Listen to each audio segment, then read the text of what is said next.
This week on The Conversation, Assemblyman for the 43rd District in New York, Brian Cunningham is my guest, speaking about his recent election and his plans for this district as this son of Jamaican immigrants plots the path forward.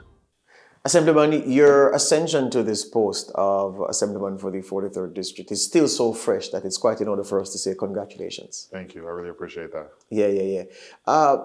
Let's talk about your election, and even before your election, the motivation to say, you know what, let me seek after this position to continue helping. What motivated that? You know, it's a good question. For me, it's been like 20 years of service in this neighborhood. Born and raised in this neighborhood. My mother and father are both in Jamaica, but my mother always instilled in us the idea that service is the rent you pay for living, right? So whether that was in church or whether that was on street corners or just spreading the table and making sure we had conversations with family and friends about issues politically, socially, spiritually, that was kind of my orientation to politics.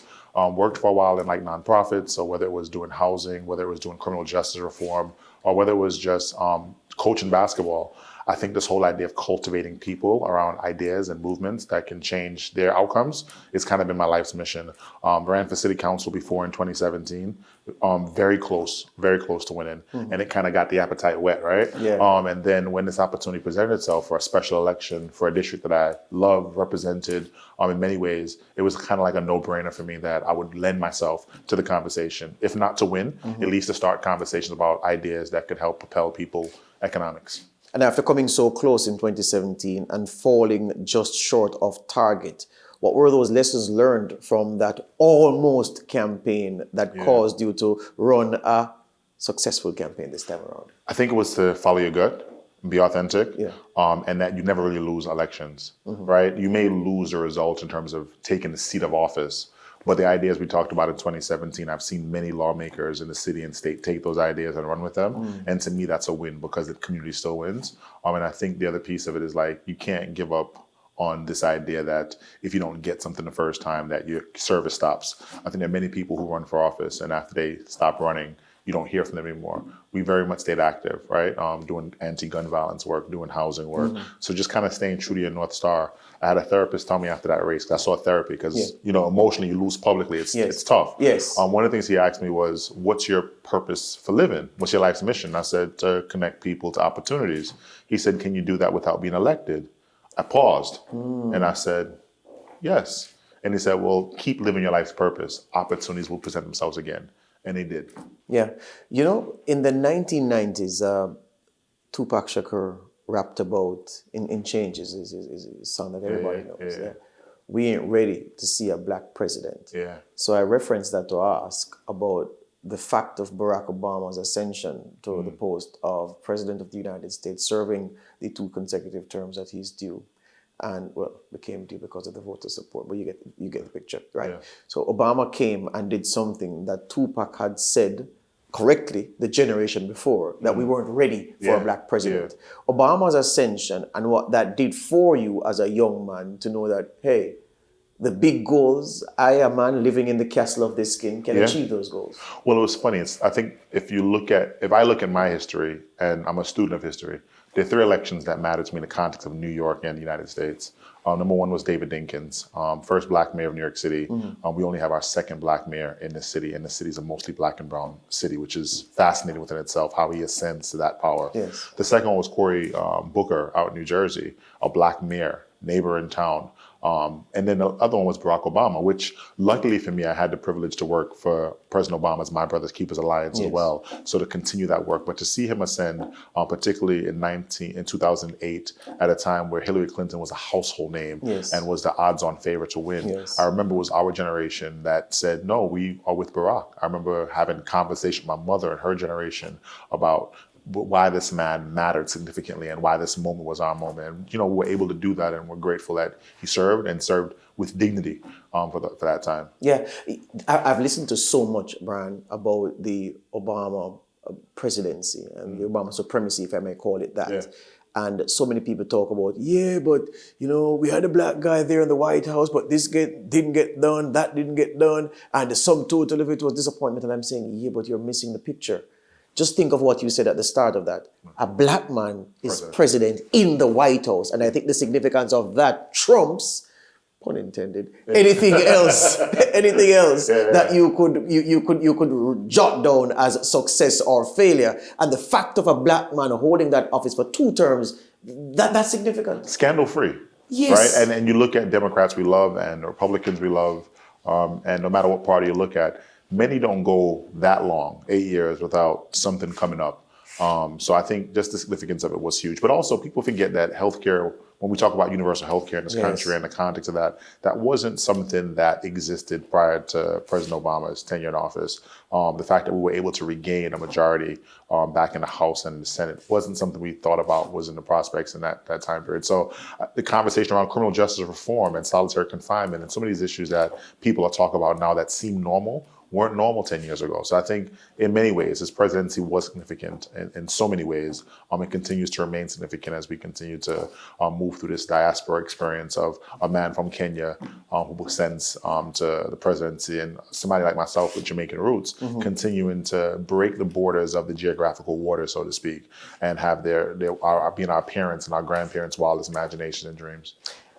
All politics is local, said many politicians in Jamaica, the land of your parents' birth. And I say that to ask, well, I was speaking to someone about you, and they said, well, he's a young man who is positioning himself as a champion for the public school system. So I want to ask you, how good or how bad is it in this public school system in the United States? It's interesting. I was actually setting up meetings later on with some of the principals in the neighborhood. I went to school in this neighborhood. I went to preschool mine on Church Avenue, went to PS 221 on Empire Boulevard, not too far from here, middle school too, my whole life from the cradles of now, public school education. And I have to say that it's gotten worse over the years. Wow. And part of that is a disinvestment in public education. So what's happened is people keep trying to separate the conversation from housing and education. And you can't. If you look at the way our education system is set up, we live in America in some of the most segregated school districts in the country and probably in the world. So depending on how poor a community is economically, depends on how poor their school system is. So when you don't have home ownership, where tax dollars from home ownership, property taxes go into fund education, are low, or developers get an abatement to build and don't put the tax dollars back in, education suffers. So we're at this crossroads right now where, as a city, as a state, we have to make deeper investments in education and also think about the idea of what parent choice looks like, whether that be parochial school or other options for parents. But I'm definitely a champion of public schools. My sister and I both attended public schools, and we turned out fine. My sister was a principal in schools for many years, and I was an educational consultant. I've ended up in public service. But again, it's how do we make deep investments? Yeah. So based on what you're saying then, the public school system isn't designed to deliver more Brian Cunninghams. It's almost as if the Brian Cunninghams, the exceptional ones, will find their way through, will wade their way through. Well, let me stop you there. I was a C student, which is interesting in the public school context where you think mostly the A students come out on top. Yeah. But to your point, it's not produced. Our public school system is not set up to produce the next great anything. But Brian, I take the point, but the point I'm making is it's the residual quality in the student, because clearly if you are here, then obviously you had the potential to be more than a C student according to the records. According to the records. And that's the point I'm making. So if the public school system, if you look at the pyramid from the top to the base and how the structure of the financing is, how it is designed to produce particular outcomes, what influence do you think you and your brand of politics and your vision can do to influence a change in the way this pyramid is designed and the outcomes that it produces? Great question. So when I first got into politics, right, formal politics, it was because I was working at a school called Liberation Diploma Plus High School in Coney Island. And what it did was it had young people who were in their second or third school, overage and unaccredited. And that's what sparked my interest, the fact that based on your zip code, you could be in a school like this where this could be potentially your last chance at graduating high school, the most basic form of a public education. And what I discovered through that journey was that it wasn't the city council that funded money for schools. The state education, the Senate, the assembly, we actually control education in the context of the state. So if we're passing a $220 billion budget, how are we prioritizing the outcomes we say we want? I had a great boss, Senator Parker, who told me a long time ago that if you look at someone's bank statement every single month, you can learn their priorities for the month. And I always held on to that because what it said to me is that as a state, if we're producing a $220 billion budget annually, and we're looking at that and the priorities on education, then something's wrong, particularly making sure that money gets in education and money gets out to school districts. So as a lawmaker now, my priority is getting money into that budget, but then most importantly, it's not just enough to get the money in there. Because other members will grab it for their districts. Right. It's my priority and my job to make sure those resources that are passed in that budget get codified and pulled into our districts where need is and animating those needs. Time for our first break on the conversation. When we come back, we hear more from Brian Cunningham, Assemblyman, 43rd District in New York, in the United States.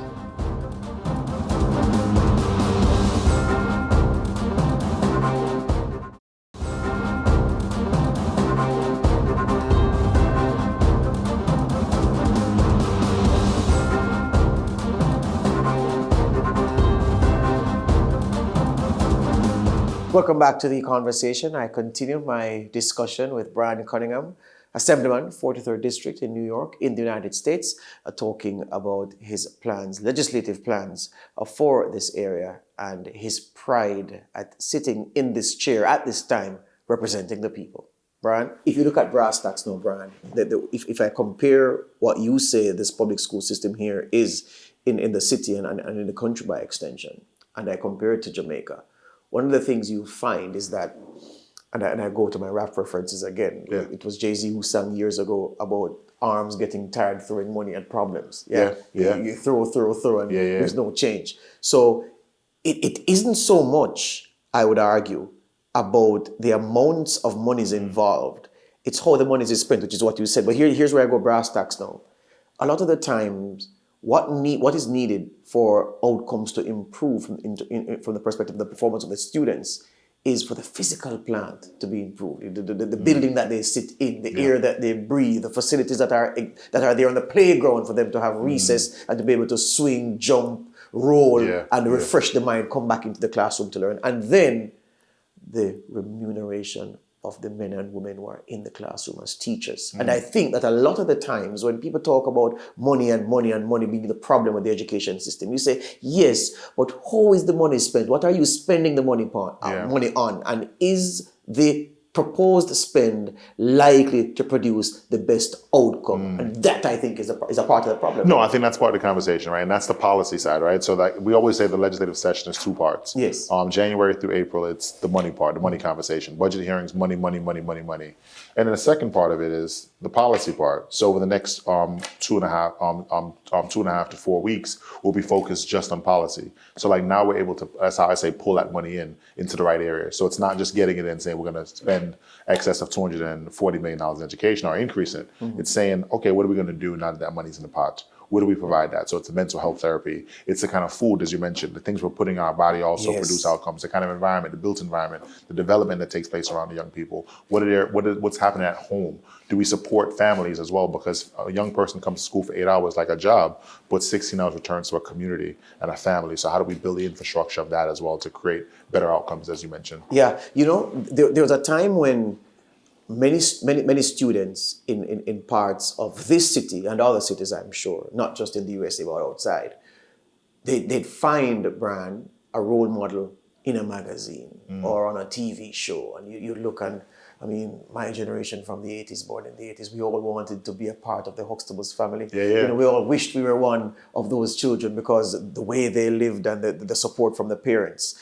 And I speak of that to talk about the support from the community from the perspective of mentorship. How do you, as a leader at your level, get those in the community who have the means of escaping poverty and who have used those means to escape poverty to bring up a group of 13-year-olds, to bring up a group of 17-year-olds, to say things to them that can inspire them to toughen up and face up to the journey of their educational path and also achieve success? So I think that's a critical question, right? Somebody asked me yesterday, I was with a reporter yesterday, asked me like about my journey. And I said, my journey is one of a person who didn't start from a place of privilege, but certainly have developed a certain level of privilege and could have easily escaped this neighborhood and could have moved elsewhere and been okay. But to me, my commitment was to this neighborhood. And I think part of the power of being elected official is convening power to bring stakeholders to the table, but also modeling power and making sure you model the behavior. So for me, I spent a lot of time at high schools and junior high schools. A lot of the people that you hear scream, Mr. B on the street are former students, former mentees of mine that I personally mentor. But using this office now as a convening space, again, for programs like My Brother's Keepers Alliance, for programs for young women of color, to make sure that they're connected to opportunities and to people so they see beyond limitations of their communities. Yeah, the safest period, Brian, in the recent history of Jamaica, say for, well, 1980 was a bloodbath, the elections, but come forward to that, say from 1985 forward to this point, the safest 3-day period was when the Reggae Boys qualified for the World Cup in 1997. 0 murders. Think of that, Jamaica, 0 murders. That's something. That's incredible. Yeah, that's because of sport. So here's where I go now. What plan, what part does sport and recreational activity play in helping the youngsters to find a path or to see a path, a way out of poverty, a way out of distress? How important is that in the plans that you and your colleagues have set and are planning to implement over the next cycle? No, amazing question. So part of, not too far from here, there's a place called the Bedford Union Armory, which is not too far from here, where essentially we've developed a former armory center into a sports complex for young people. So if you go there right now, you'll see tons of young people playing soccer, playing football, as we would call it. But they call it soccer here in America, and football and basketball and building team spirit, right? Because I think, again, to your point, education is much bigger than what you're taught in the classroom. It's vocational training. We have plumbers who make far more on a daily basis than someone who went to school and has a collegiate education, but also learning how to unlock the power of team and commitment and challenging yourself. And I think sports definitely plays a key critical component of that, and happy to have that in our district and want to make sure we provide more resources, more funding. I was meeting this morning with a football coach who also wants more space to have young people engage, young men who typically, travel, like go throughout the country and also travel because they're traveling teams as well. So I think it's a critical part of what we're trying to do here, making sure those resources hit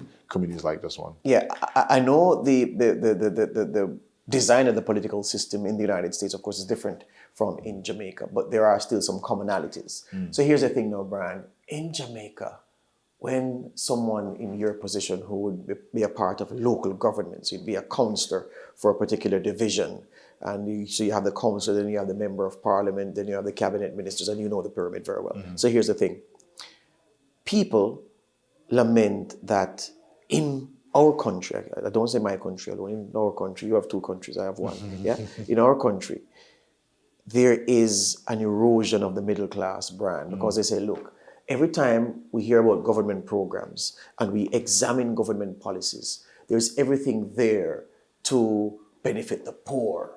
And of course, you know that you have people who have their hands on the levers of power who do things to benefit their friends who are rich. So you have the poor, every budget is about the poor, the poor, the poor, then you have the rich. But the persons in the middle, those who have a tertiary level education, who have the burden of student loans, who have debts to repay because that's how they funded their way through a tertiary institution, there's nothing for them, and they're being pulled down to the baseline. So you risk making the army of the poor that much bigger because there's nothing policy-wise and from the perspective of the politicians to help those in the middle who are barely surviving. I put that to you, my friend, and ask you, is there a prescription for them in this part of the city, in this area that you have power? So it's interesting you mentioned that, because one of the things I was talking to a colleague earlier and saying that I want to be the middle class champion.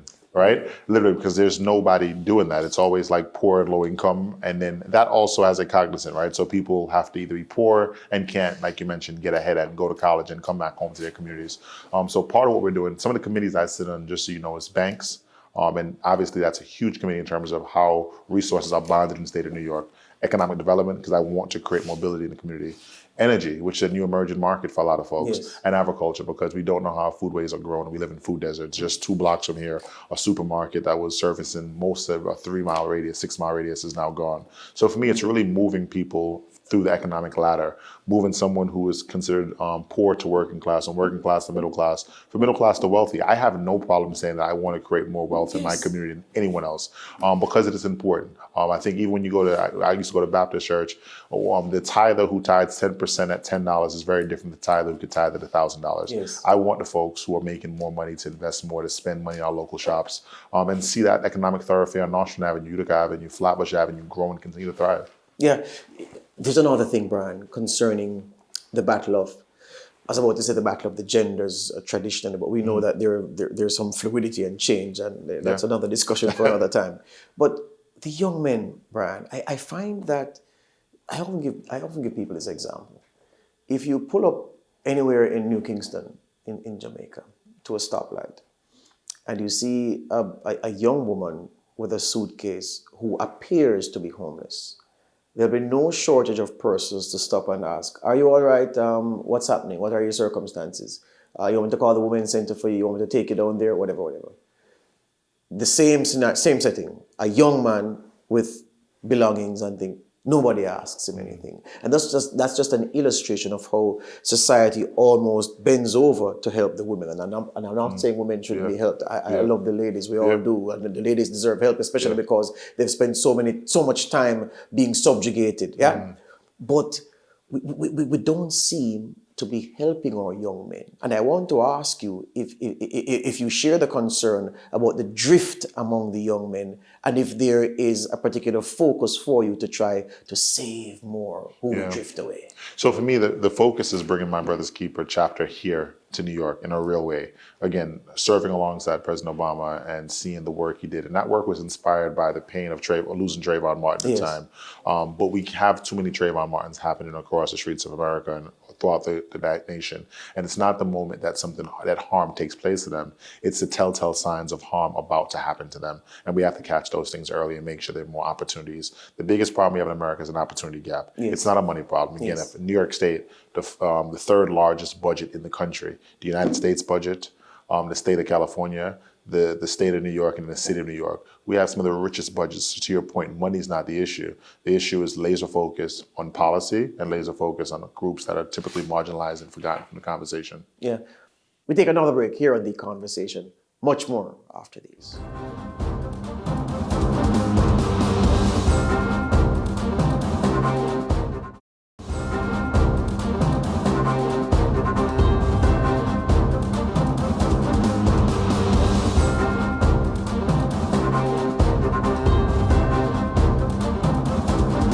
Welcome back to The Conversation. We are here in the office of the Assemblyman for the 43rd District here in New York, in the United States, Brian Cunningham. He's a child of Jamaican immigrants, and he's making his way on the U.S. political scene. So proud we are of him, and we've been engaging him on his legislative agendas and plan for the next 2 years. I'm still concerned, Brian, that on this day in sports, in this age in 2022, a black man driving an expensive vehicle in the United States pulled over at a traffic stop. It's highly likely that that situation could turn ugly. A white boy driving the same car, no problem. It happened to me just going to Albany the day after I was elected. I'm leaving on the 23rd to head to Albany. The election's 22nd. My wife, my team, we jump in the car, head into Albany. I drive a Tesla Model Y, so some people could perceive it as an expensive car. And as I'm pulling up, the officer pulled me over. And I asked him why I was pulled over. He said, you were doing 36 in a 25, and your car was targeted. And I said, but officer, I'm driving in the flow of traffic. There's a car to my left and a car to my right. He said, well, your car is being targeted. And I said, targeted? He said, no, not targeted like that. License registration. Gave my license registration. It wasn't until the exchange was finished, I didn't feel the need to say it at the time, that I mentioned I was a state legislator. Yeah. And his response was, well, had you said that, this stop might have been different. To me, that, again, it underlines the scope of privilege that I have as a state legislator, but not wanting to use that privilege because I want everyone's story to end the same way. Yes. Unfortunately, again, it didn't end in a way that some of these things end in terms of violence. One, my hands were way on the dashboard. Yes. My license, everything was prepared. I've been taught the lesson from a child over and over on how I, as a black young man, are supposed to interact with police and with authority. So I followed the rules because I know had it not been for following those rules, how my life story might be different. Yes. But also want to make sure that I never have to use a pin on my lapel to describe my humanity to anyone, whether that be an officer or not. And there's some great officers out there. We know there are good police and there's some bad apples, just like there's some good legislators and some bad apples. Yes. But at the same time, I wanted to make sure we create an environment where there's accountability, which is why body cameras have been important in some of these conversations. But also just retraining police about how to police communities of color and the sensitivity around language, and even the word targeting as a word that'd be used to describe my car, which could be perceived as a luxury car, driving 36 miles per hour in a 25-mile zone next to two moving vehicles. So there's a lot of work to be done on racial and economic justice in our neighborhoods. And again, where I notice the most police presence is oftentimes in communities where they're the most under-resourced. And we have to change that paradigm. Watching U.S. news from outside the U.S., Brian, the place seems divided along some traditional lines and then some new lines, but the sum total of it all is that the place appears divided. Yeah. How do you reconcile with this truth about the United States of America? The place once advertised as land of the brave, the home of the free. Well, my mother got here in 1970s, and how she described it was she got here with $56 in her pocket, which at that time was probably a lot of money, but it's no money in the context of coming to America. And she said her desire was to land in a city with the streets paved with gold. She got here in February, it was covered with snow. So she quickly figured out this place is a very cold place in terms of weather, but also in terms of appetite for immigrants and appetite for division. Abraham Lincoln once described the place as a house divided cannot stand. Yes. And I think more and more we're seeing that. We're seeing that in how American politics is viewed globally. I think there's a moment, I think social media has certainly animated some of that news, 24-hour news cycles have certainly animated that. I don't think America is more divided than anywhere else in the world. I do think there's a lot of coverage and there are moments, bad moments, that elevate to the top. But if you think about it, most of the time, I lived here for 38 years now, my entire life. When I walk down the streets, I don't feel like I live in a war zone. I feel like I live in a highly polluted area. So we need to do more work on that. I feel like I live in a poor community where we can have more economic mobility. But in terms of a war zone, I think some of the stories that sometimes get animated to the top, oftentimes the most egregious stories. And again, there are some bad things that happen here, but I don't think it's much different from the context of the rest of the world. We do have access to more guns in America than other places.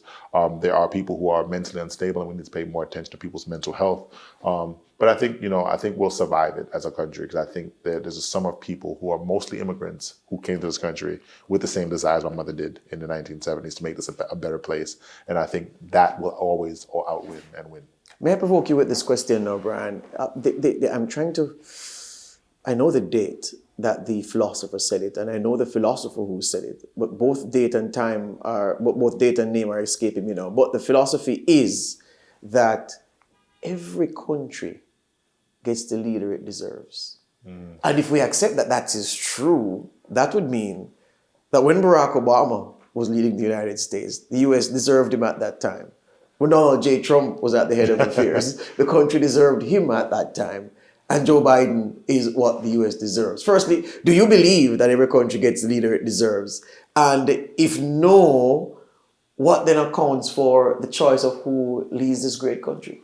I think the country gets a leader that mirrors the time we're in. I think you look at Barack Obama's presidency, his ascension to presidency, it comes at a time where we're in our greatest economic decline since the Great Depression. And who better than a black man or a black person to lead the country on how to deal with very little and make the most of it. That is a story of black people. That's a story of Caribbean people. And then you have Donald J. Trump. At the time, I think, a country grappling with the fact that they just did that, elected a black man for 2 terms, but there was still elements and fragments of our country that were still really upset about it. And I think it's also a byproduct of comfortability. I think at the moment when Donald Trump comes in, all the news outlets from 2015 said in August, there's no way Trump can ever be president. Yes. And there are a lot of us who sat on our loins and kind of waited to see how this thing would play out. And we saw a reaction. We saw Trump's election. I think with Joe Biden, the same thing. There was a desire to get back to normal. So if you look at it, it's a theme of what the country's going through, and we're kind of mirroring those themes. What the country becomes in the next 2 years as we approach a next presidential election, I have no idea. But I do know that even the election of our mayor, Eric Adams, here in the city is a reflection of the rising tide in crime. So I think it always kind of mirrors what a city, a state, or a country is going through in terms of who they elect. In my election was a reflection of them wanting someone in the middle of a special election who's going to take office in the middle of a term, who was seasoned, understood the community, and was going to lead the community through uncertain times. And I think, again, it's always this paradigm of trying to find how you can find a leader to meet the moment. You're running with this baton for the last half of this term because, of course, you noted March 22 was a special election for you, which you won. When this short period is done, because it is short, when it is done, and I'm sure you're prepared to go for another term or greater office. Fingers crossed. There you go. What are the 2 or 3 things that would mark as success for you to have achieved in this time? I think for me, it's a reset of the conversation in terms of recentering policy-focused approach. And we've seen that so far since being in office. I've co-sponsored over 25 pieces of legislation, ranging from housing and criminal justice to economic development. I think the second thing that's going to be a legacy of mine is how do we revitalize the economic thoroughfares? If you notice every Saturday on my social media feed, we are literally at a small business, mostly Black-owned, mostly women-owned, and animating and highlighting those things because I really believe that small business is going to be the cornerstone that creates employment opportunities, but stability for a neighborhood. When your coffee shop leaves the neighborhood or when your patty shop leaves the neighborhood, it is a piece of you that's missing from you. And it also creates employment opportunities. So those are the 2 things, economic development and a policy-centered approach to solving problems. It won't be an emotional one. People always say, you don't get riled up, you don't get hot. And I'm just like, well, I don't believe that emotions wins the day or wins the argument. I believe smart policy is what actually raises the tide for everybody. What would you be satisfied with your critics or opponents saying about you at the end of this term? Even when we disagreed, he was willing to listen. Simple as that. Simple as that. Yeah. And it plays out every day. I will call a supporter and a non-supporter alike to find out how they feel on an issue. I'm voting on Bill A7254. What do you think about it? And I go, let me just say at the prefix that we may not agree on how I vote, but I'd like to hear your opinion on the matter. And I think that has changed the tenor for a lot of people. They're not used to legislators proactively reaching out and asking them on both sides of the argument, what am I missing here? And how could we find some middle ground? And I think that's going to be the hallmark of my career as a legislator, is just the ability to bring people together, to have complicated conversations, and to not get emotionally bogged down one way or the other way. Yeah. The ultimate aim for you, if the trajectory continues on this path, and we know that life is it's a funny thing. Yeah, it's a B It's word. a funny thing. Again, a rap reference. You remember the song by Nas and AZ, Lives Up and Then You Die. That's right. There you go. All right, good. Yeah. So if things work based on how you would appreciate them working, where do you take this career, this passion for service? Where do you want to end up with it? Hopefully an ambassador to Jamaica. But Nick Perry's there right now. Yes. Right? So and Nick spent 30 years in the assembly. So being here for 30 years and waiting for Nick to resign from his next life wouldn't be a bad idea. There is a desire to figure out how to connect the diaspora to the States in many ways, both economically. I think about like where we are right now with cannabis and many markets, emerging markets that are taking place here in the U.S., energy, solar paneling, things that Jamaica can easily pivot to that would create record-breaking job creation and a real partnership between them and the States that would end up in the people's economic tides changing completely.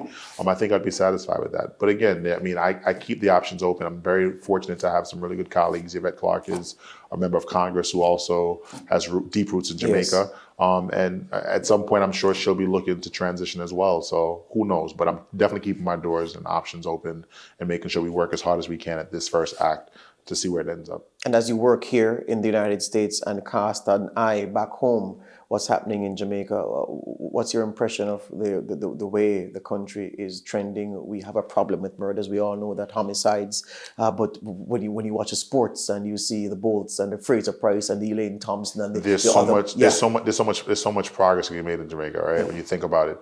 But I think the continued thing that continues to cloud Jamaica is the violence. And I think it also affects the tourism and affects the ability for investors to want to invest in the country. So I think that's the first tide we have to switch to perception. And again, like America, I'm sure that you feel safe in your country and you feel safe in your neighborhood. Yes. But the perception, when people look at it from a worldview, they go, I'll never go there because da da da da da.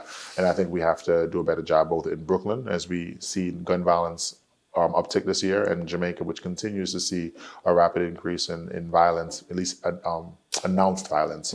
I think that's an important part. But also I think the economic development, again, for both places are critical. I think the more people who are employed making resources, or the less people you have on the street subjected to violence and doing violence things.